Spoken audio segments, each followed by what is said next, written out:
بسم اللہ الرحمن الرحیم۔ السلام علیکم ورحمۃ اللہ وبرکاتہ۔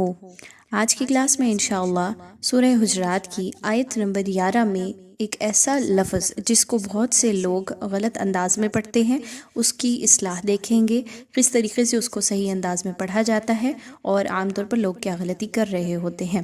تو آیت نمبر 11 میں یہ لفظ موجود ہے۔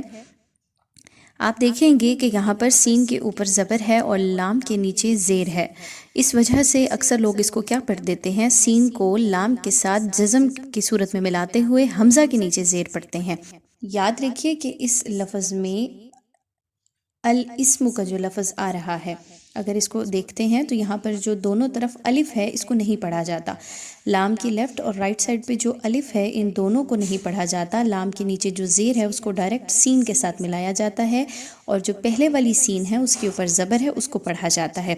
عام طور پر لوگ اس کو کیسے پڑھ رہے ہوتے ہیں، بئس الاسم، ایسا نہیں پڑھنا، بلکہ آپ نے کیا پڑھنا ہے، بئس الاسم، بئس الاسم الفسوق بعد الایمان۔ امید ہے یہ پوائنٹ اچھے سے کلیئر ہو گیا ہوگا انشاءاللہ، اور اس سے بھرپور فائدہ ہوگا آپ سب کو۔ السلام علیکم ورحمۃ اللہ وبرکاتہ۔